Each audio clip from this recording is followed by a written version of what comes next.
A really big mistake that I made over the past week and the biggest lessons that I gained from it so that you can walk away from this episode knowing the fastest way to get unstuck and reclaim your peace with food for good. Okay, so let's get into it. Welcome to the Live Unrestricted podcast, a show where you'll learn how to heal your relationship with food and your body so that you can focus your time and energy on more important things like your personal growth.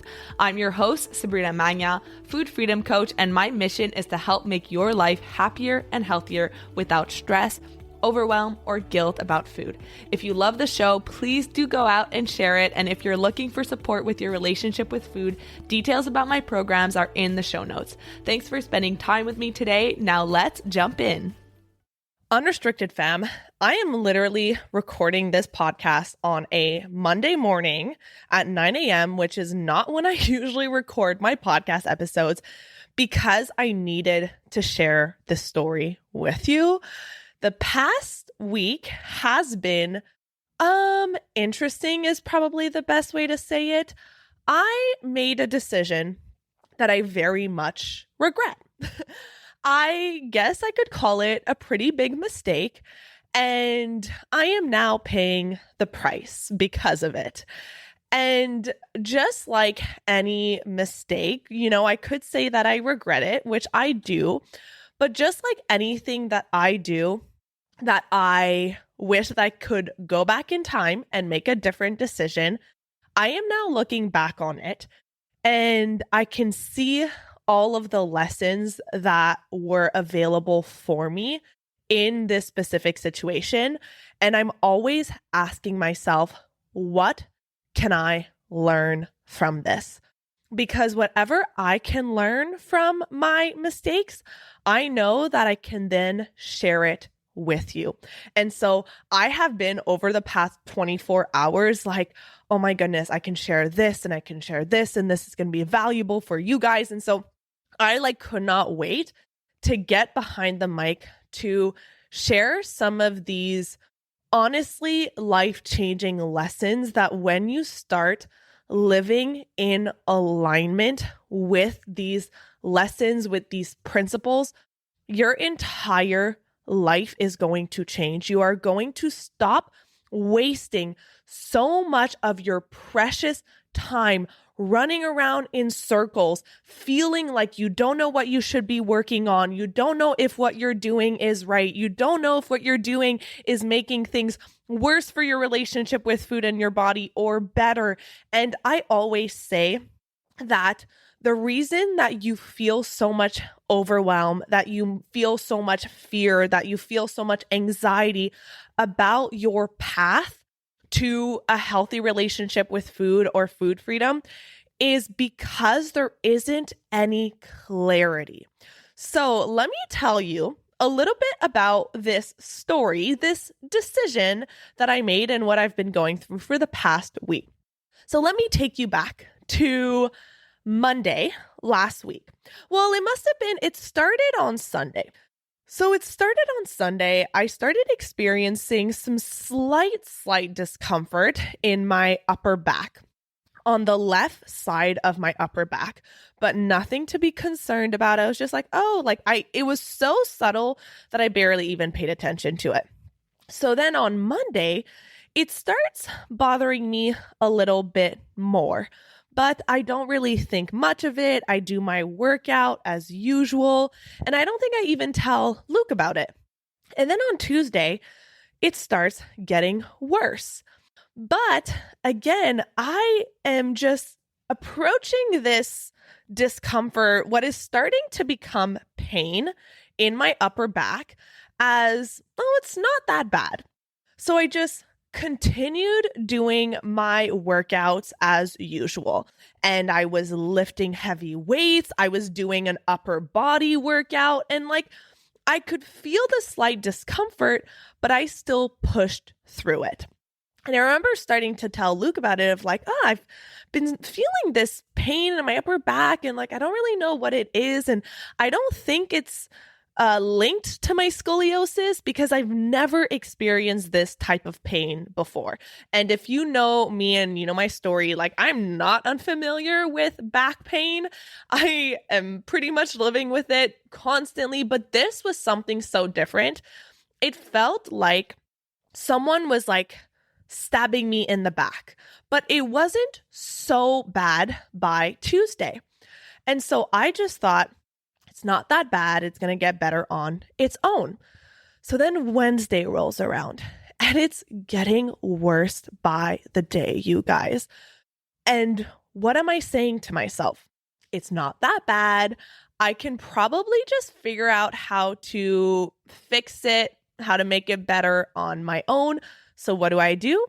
I continue living my life as usual. I'm lifting weights. I'm pretty sure on Wednesday I did lower body workout with weights. So I'm doing legs. Imagine this. I've got this like stabbing pain in my upper back and I am holding heavy weights up on my shoulders and doing like squats and lunges and side lunges, like putting so much pressure on my upper back.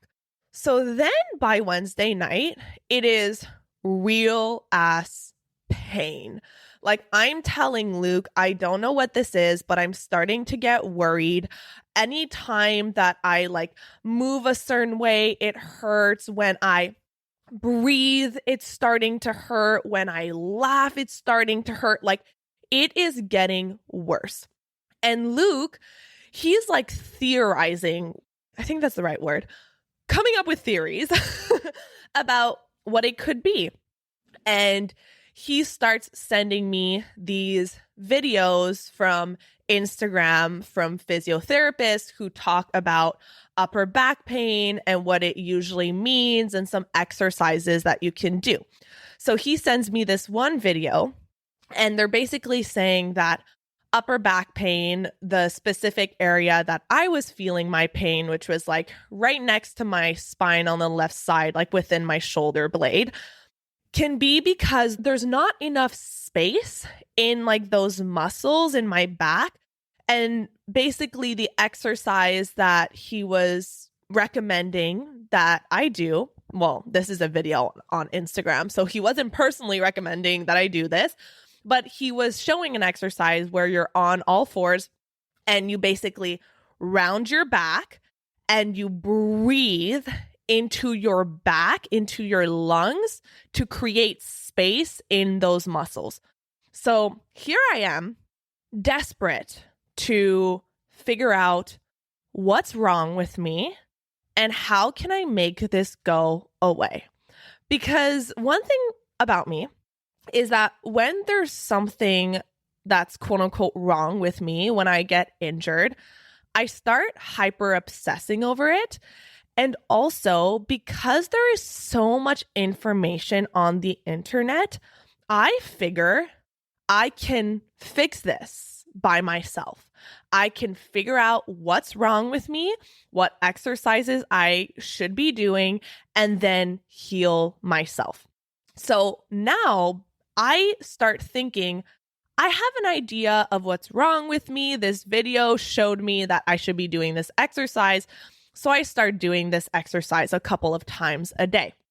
And at the same time, I am on Dr. Google. I am trying to figure out what's wrong with my back. I'm going on ChatGPT, explaining my symptoms, and then they're telling me the possible things that could be going on and possible exercises and things that I should be doing and things that I should be avoiding. So come Thursday, and usually on Thursday mornings, I do a morning yoga class. So here I am thinking, you know what?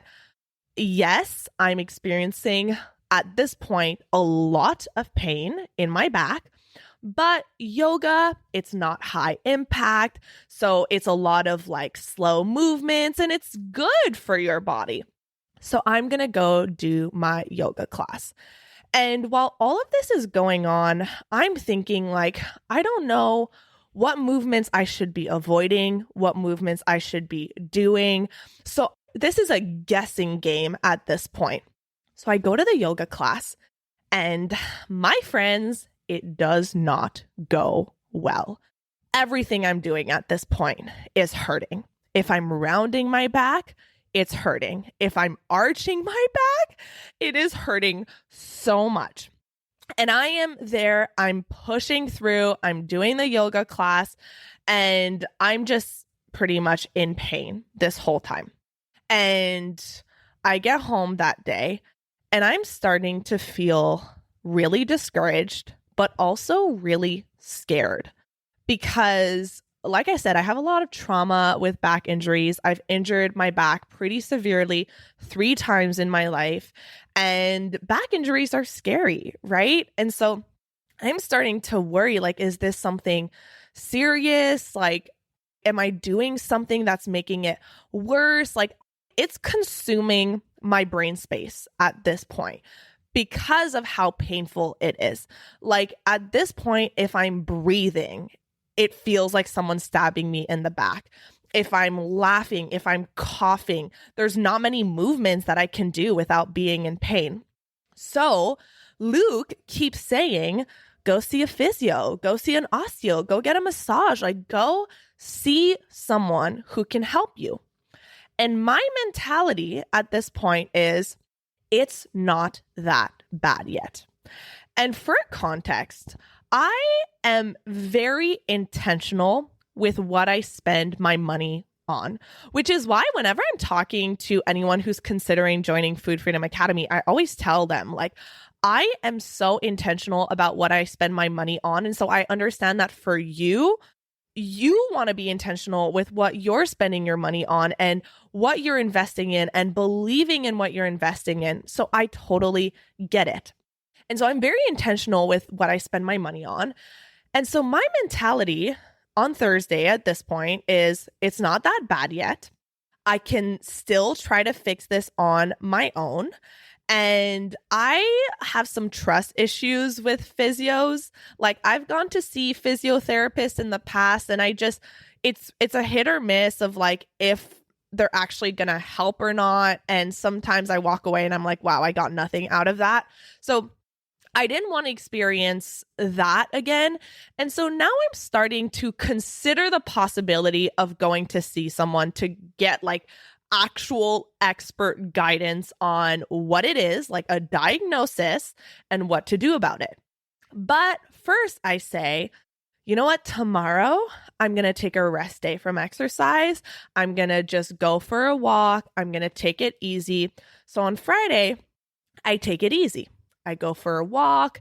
I really just focus on resting. And it actually doesn't feel too bad on Friday. Like, definitely not as bad as on Thursday. So I'm like, okay, great. Like, now it's starting to heal. And like, I know that if you've ever been injured, if you're anything like me, the second it starts to feel better, immediately I'm like, good, I'm good to go. It's gone. So on Saturday, my friend asked me if I want to go to a spin class with her. Oh man, Saturday, so this was 2 days ago, was pretty much my rock bottom when it comes to this. I'm thinking, I've been wanting to do a cardio class this week, and spinning, I'm sitting down. So I'm not going to be putting that much pressure on my back. And so it should go smoothly. It should be great. So I go to my spin class, and if any of you have ever been to a spin class, you know that it is already hard. Like, a spin class in and of itself is hard. You're breathing heavily. You're pushing yourself. It's high cardio. It's tough on your core. It's tough on your legs. You're doing choreography. So think of all of that. Plus, you're getting stabbed in the back the entire time. That is how I felt, because you're leaning over. So not only are you leaning over, but there's a bunch of choreography too. They're making us do the X's, and they're making us do all the hand movements and the sides to side. So I am struggling. Like, when I tell you that it was a 45-minute mental battle with myself, because I am someone, I love exercise, right? I love being able to move my body. It is part of my identity. So not only am I in so much pain, but now I'm so upset. I'm upset for so many reasons. I'm upset because I made this decision to go to a spin class when I've been in so much pain. So I'm like, this was so stupid. You're probably making it worse right now. And I'm upset because I'm not able to do something that I love and that I'm now feeling in so much pain while doing.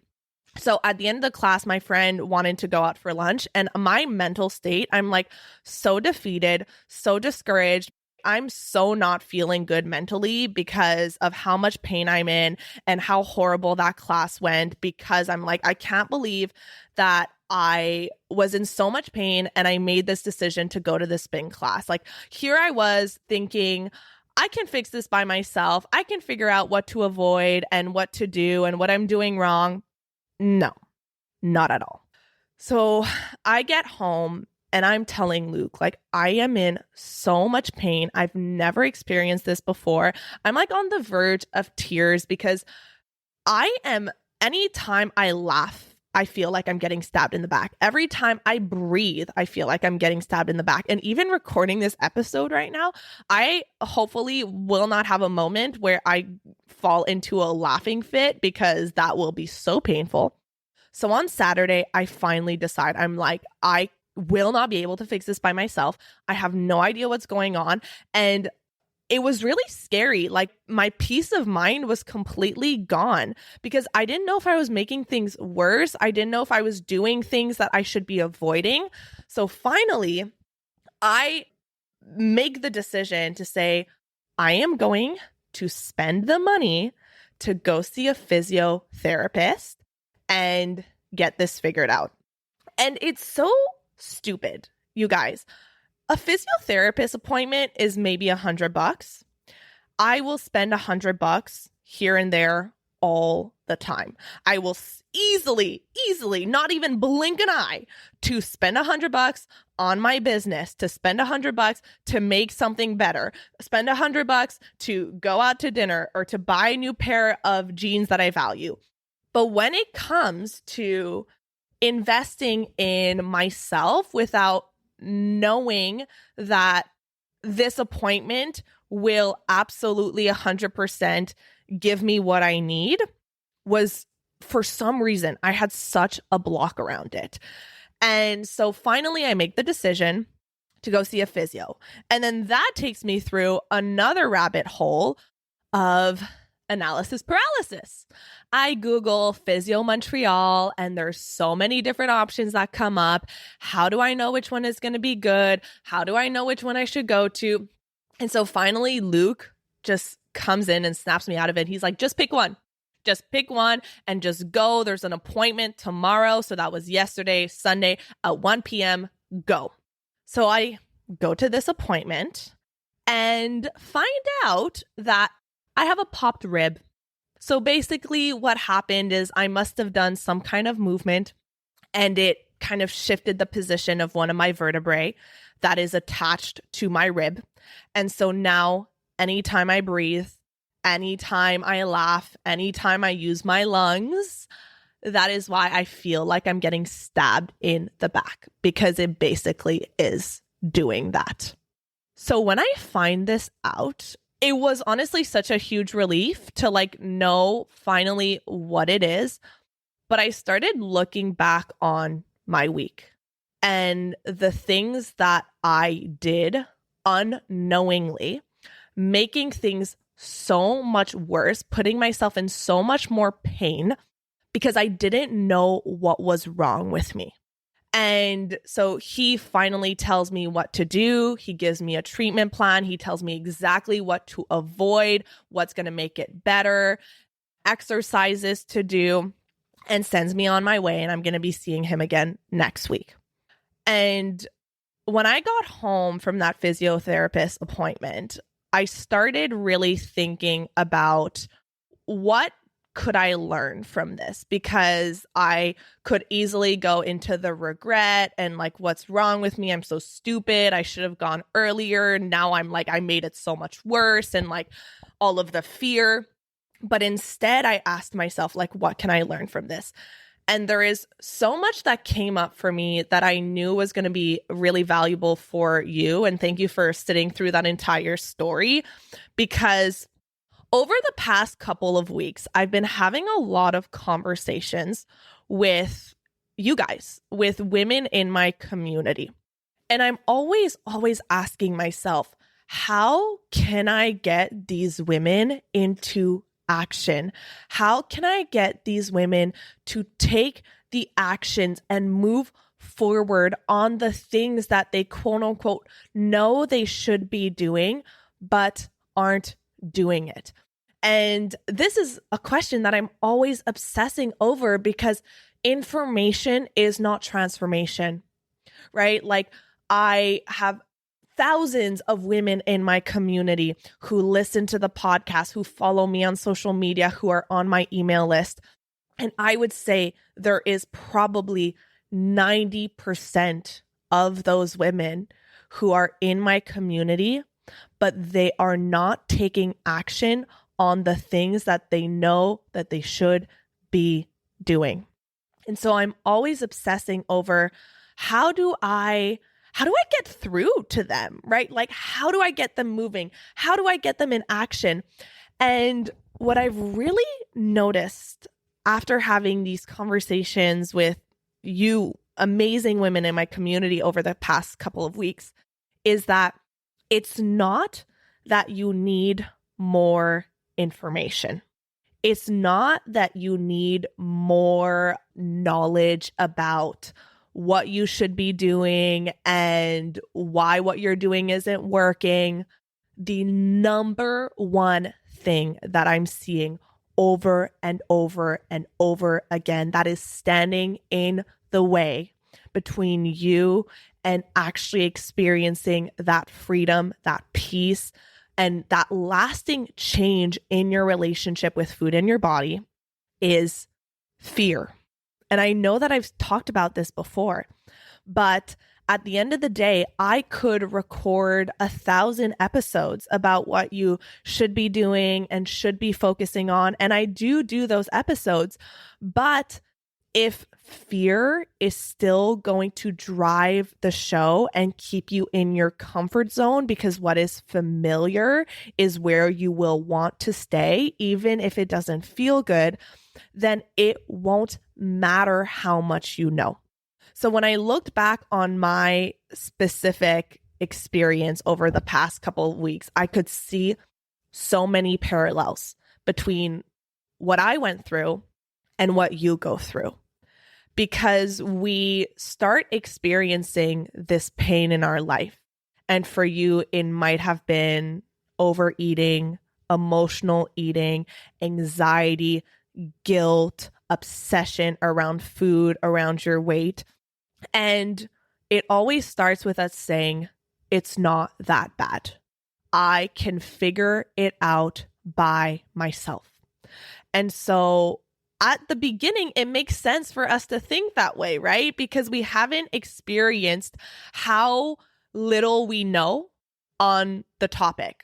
That was me, right? And because there is so much information out there on podcasts, on social media, on ChatGPT, on Google, we live in the information age, which can be really beautiful and really helpful.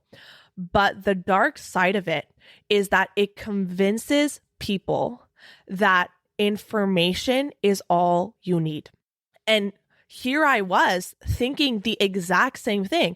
I'm like, there's so much information out there. ChatGPT is like the thing where you can feed it exactly what you're going through, and it's going to tell you, it's going to spit out what you're doing wrong, what you have, your diagnosis, and what you should be doing differently, what you should be focusing on.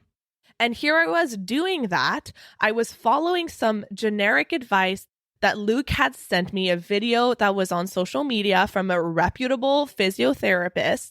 And I was unknowingly making it so much worse. Because actually, the exercise that I was following from that social media account was the opposite of what I should be doing. My physiotherapist told me avoid hunching over, avoid rounding your shoulders, because that's actually how you got injured.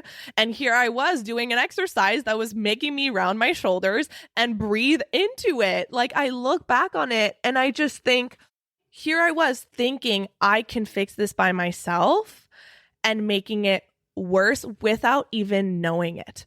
And so it starts that way of it's not that bad and I can do it by myself. And then we get this false sense of confidence because there's so much information out there and we think information is transformation, but it's not. Because the problem is that we are all so unique, right? And the advice that could make a lot of sense for one person may not make any sense for you and may actually be making things worse. I did a reel on this on Instagram a couple of months ago, how for one person who is struggling with a lot of anxiety and guilt and obsession and restriction around food, the advice to bring that food into the house, to expose yourself to that food, to eat it more frequently could be really good advice. However, for someone else who is a lot more on the mindless side, who is eating emotionally, who is using food as a way to cope, as a way to numb, as a way to regulate their nervous system, the advice to just, okay, then just eat the food is actually really bad advice. And it's going to make things worse because for that person, you might actually need different tools to learn how to regulate your nervous system, to sit with the discomfort and to expand your capacity to feel your emotions and to turn to different tools and strategies to bring that comfort and soothe yourself without using food. So just because something makes sense and sounds good and resonates with you that you see on a podcast or on social media, it doesn't necessarily mean that this is what you should be doing. So that was a big thing that I learned through my injury is like, I was just trying to figure it out by myself without having an actual diagnosis and clarity on what is going on with me specifically. So that was one of the lessons. Another one of the lessons that I learned is I look back on the past 7 days and the pain that I'm currently in and have been in, and the things that I haven't been able to do, or like the experiences that I've been in that have been impacted by the pain that I'm in. For example, when I've been out with friends, I've had to like contain being able to laugh because laughing hurts. And like, I'm really struggling to be in any kind of position that's comfortable right now. And like getting out of bed or putting pressure on my left side is super painful. Like, this is a pain I've never experienced before. I look back on the past 7 days and I think about how different it could have been if I had just gone help right when it started, instead of waiting for it to get so bad that I had no other option. Instead of doing all of these things on my own, thinking that it was helping when it was actually making it worse. And I think of the biggest thing that was stopping me from going to see help, and it was just, I don't want to spend the money on it. And I had the money. It wasn't like, oh, if I spend the $100 on physio, I won't be able to buy groceries. It was just, I don't want to spend the money on it. And if I were to put a price tag on what even just 1 week of knowing what was wrong with me and starting my treatment earlier and not being in pain and not having the mental load, the stress, the anxiety around, oh my God, what's wrong? Is it getting worse? I don't know what to do. Just 1 week of not experiencing that, of getting all of my mental space and my physical health back? Is it worth the $100? And actually, let me be very specific, $95 that I spent on the physio appointment. Is it worth that much? And the answer is, it is worth 4 times as much. And so I want you to think about your own life, your own relationship with food and your body. How long have you been telling yourself, number one, it's not that bad. It's not that bad. I can figure it out. I can still living. I'm still okay. Number two, how long have you been telling yourself, I can figure it out by myself? There's so much information out there. So eventually it'll just get better while it was getting worse. And then the last thing is, I want you to really put a dollar amount on how much just 1 week of mental peace, of not thinking about food 24/7, of food being easy, trusting yourself, trusting your body, being able to eat in a way that feels good physically, mentally, emotionally, with ease. How much just 1 week of taking away all of the anxiety and pain and suffering that you're experiencing around food and around your weight, how much is that worth?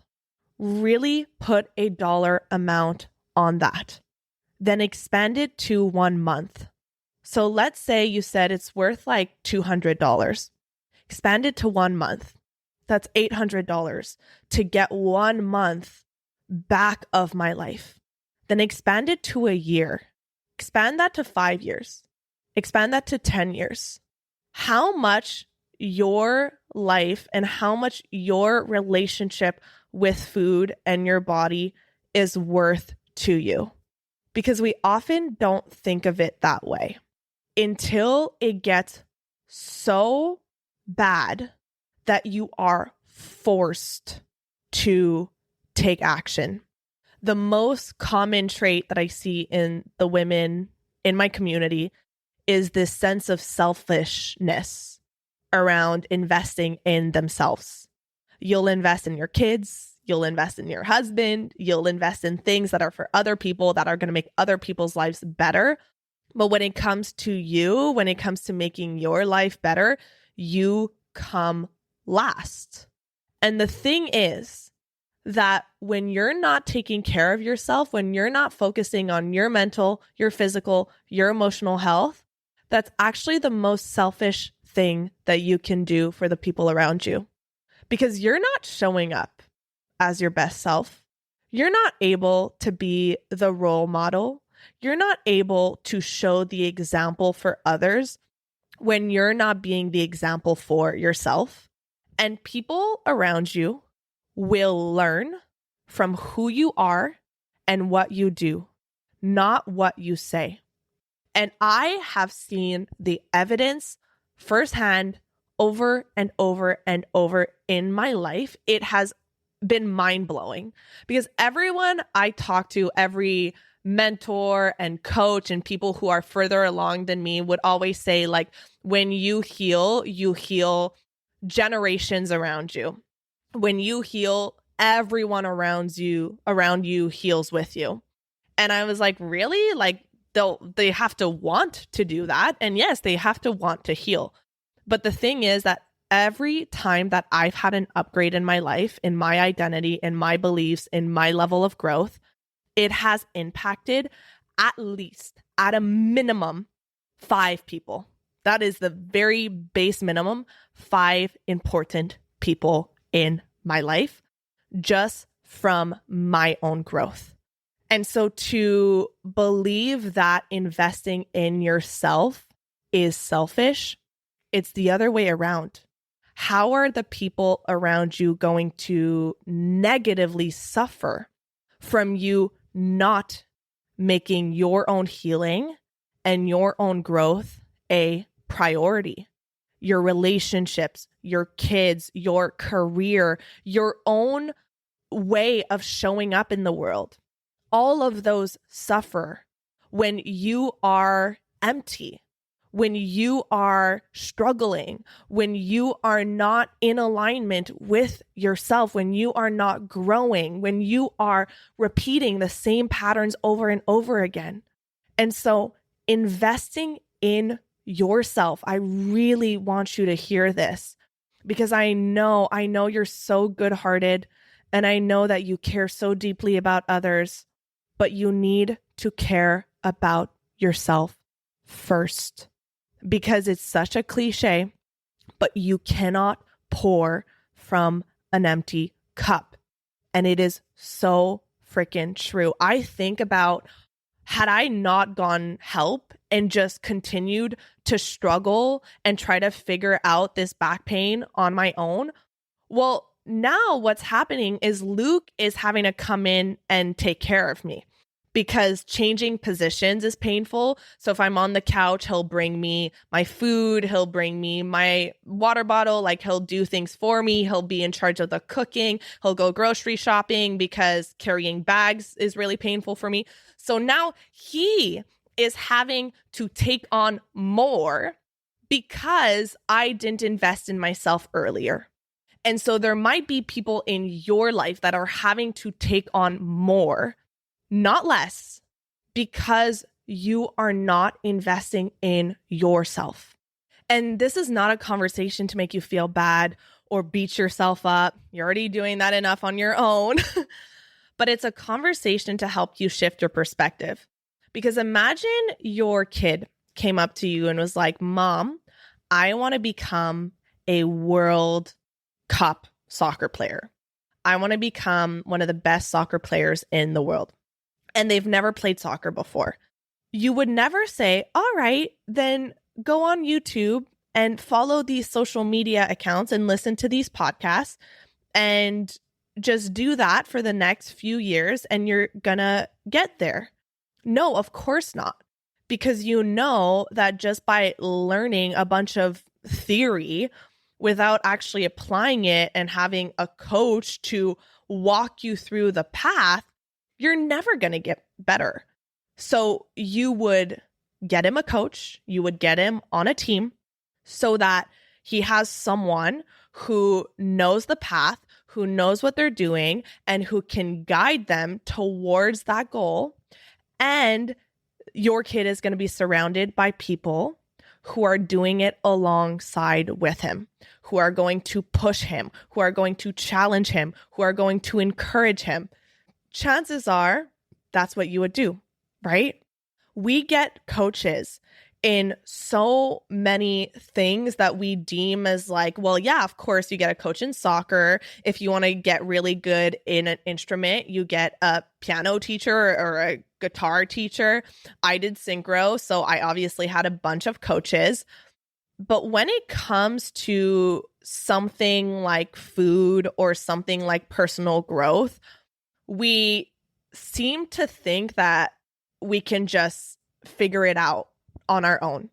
But whenever you are trying to do something that you have literally never done before, and you have been trying to do it for over 3 months, and you're not getting to where you want to be, it only makes sense to get someone in your life who has done it and who has proven that they can show you how to get there. And I'm talking for myself too, right? Because I am constantly investing in coaches. I'm constantly investing in support, because if I'm trying to get somewhere that I've never been, well, if I could get there on my own, I already would have done it, right? Like if it was possible for me to get there on my own, I would have done it already. And if I can't, it means that I need to know and be around someone who's already done it, who's on the other side, and who can tell me how they got there and who they had to become to get there and the lessons that they learned and the mistakes to avoid. There's so many mistakes in the past week that I could have avoided had I just gotten someone who knew what they were doing earlier. And if there is one thing in your life that you should start treating as the most expensive thing, because it is your time. Anything else in this world, we can get back. We can make more money. We can buy more stuff. We can go on more trips. We can never get back our time, no matter how hard we try. And so our time is so expensive.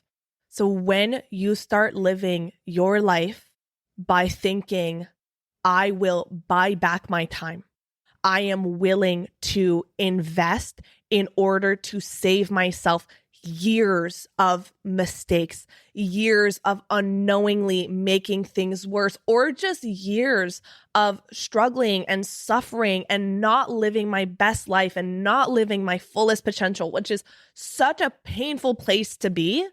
I know how painful it is when you can see your fullest potential, when you can see what can be possible, but you're not able to get there. To invest in someone or something that's going to speed up that process, that is going to tell you what to avoid, mistakes to avoid, lessons to learn faster, and actually get you moving into action when you're scared, that is the most valuable thing to do in the world. And the very last thing that I'll say on this, the very last lesson from this whole back pain fiasco, is that you don't want to wait until it gets so bad that you have no other option but to get help. I always talk about how life will first throw you a pebble. It'll be a little bit of pain, a little bit of discomfort. If you don't do something about it, it'll throw you a rock. It'll be more painful, more uncomfortable. And most people still won't move until life throws you a boulder, until you hit rock bottom, until you have no other choice but to change and to take action because it is way too painful. And some people even don't move in that position. But you don't have to wait until the boulder. You don't have to wait until rock bottom. You don't want to, because life is too short to live your life in pain and suffering. And so if you are capable, if you have the capacity, invest in yourself now. Save your time. It will be the best decision you ever make. And if I could go back to a week ago and talk to myself when I was first starting to have this pain, I would say, girl, go to a physio right now. It will be the best money you ever spend. So I know that this episode was needed for at least one of you, because it was like needing to come out of me. I literally never sit down on a Monday morning to record a podcast episode. So I hope that this gave you a perspective shift. I hope that you are starting to see investing in yourself differently, that you are seeing yourself as worthy of it, because you are the most worthy of investing, of getting help, of getting support, and it will make everyone around you better because of it. So if you've been listening to this podcast, following me for a while, you know about my Food Freedom Academy, which is honestly the most supportive container where you're not only going to get the exact roadmap of what you should be focusing on, what you should avoid, so that you finally have this peace of mind knowing I'm on the right track. I know what I'm doing. I'm not throwing spaghetti against the wall and hoping that it sticks. I have this step-by-step plan. And not only that, but I have a coach, I have a community who's going to support me, who's going to hold me up when I'm down, who's going to push me to step out of my comfort zone, because that is what we all need. And I'm going to have someone who can help me see my blind spots, who can push me, who can push through the fear. That is what we do inside of this program. I'm honestly so proud of what we accomplish and the results that our clients get, because you get to save yourself years of pain and suffering and feeling stuck. So if you want to join us inside of Food Freedom Academy, you can find the link in the show notes, sabrinamagnan.com/FFA. I would absolutely love to see you in there. I love you so much, and I will see you in the next episode. Hey, real quick before you go, if you're loving this podcast and you're thinking, Sabrina, I want more. I want to go deeper. I want a step-by-step process for healing my relationship with food. I've got a free workshop that literally walks you through it. It's a full breakdown of the exact method that I use to help my clients stop binging, heal emotional eating, and finally feel at peace with food in their bodies. It's totally free. So if you're ready to stop feeling obsessed and out of control with food, head to sabrinamagnan.com/training or find the link in the show notes. Thank you so much for listening to today's episode. If you found it valuable, I would love if you would share it with someone you know that could benefit. If you're loving the show, don't forget to subscribe over on Apple Podcasts so you don't miss a single episode. I really love hearing feedback from you, so please leave a rating and review over on Apple to help us get in the ears of more people who need it the most. Finally, come hang out with me on Instagram at Sabrina Magnan Health for more educational content and get up close and personal with me. Thank you so much for being here, and I'll see you on the next episode.